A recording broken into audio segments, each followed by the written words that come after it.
For 43 years, Randy White has lived with the knowledge that the man who murdered his wife was sitting on death row, waiting for the state to carry out his sentence.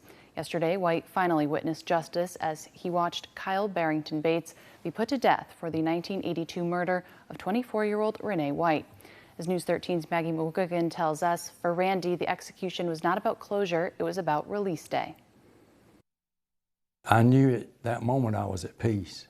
It wasn't the feeling that Randy White expected, but after 43 years of carrying grief like a second skin, something finally settled in him. Inside the death chamber at the Florida State Prison Tuesday, Randy sat behind the glass, watching the man who murdered his wife take his final breath. I was just real calm. I didn't go in with malice, hatred.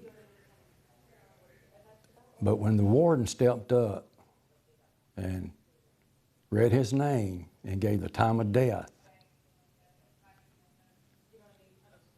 in that split second, I could feel something in my body from my heart up, like something just released. On June 14, 1982, Kyle Bates killed 24-year-old Renee White in a brutal attack. Randy says Bates didn't just take her life that day, he took Randy's too. I was only 27 when it happened. I don't really know life without this. It's consumed almost my whole life.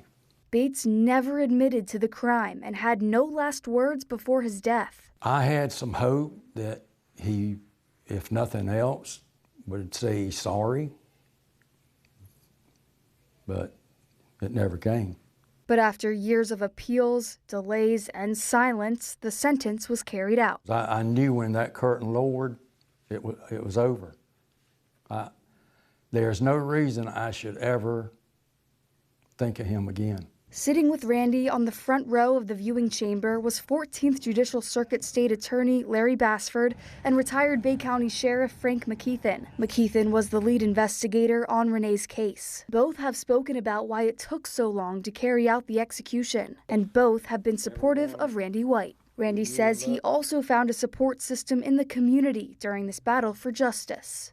I felt so lost for so long that I was the only one fighting the battle. There's a lot of behind-the-scenes things that people never think about. And that was one of the behind-the-scenes things I didn't think about, that there were other people concerned as well as I was. Now Randy White can open a new chapter. Nothing is going to be hung over my head or come back to where I got to remember all that happened. And I want to learn now how to live a peaceful life and enjoy doing things, not always having that in the back of my mind. But he will always keep Renee's memory alive. She had a spirit that comes along maybe once in every 100 years. She was just, there's something about her. She was a special person.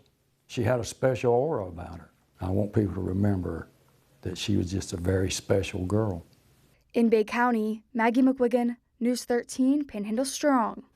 Randy thanked Governor Ron DeSantis for signing the death warrant and ensuring the death sentence was carried out.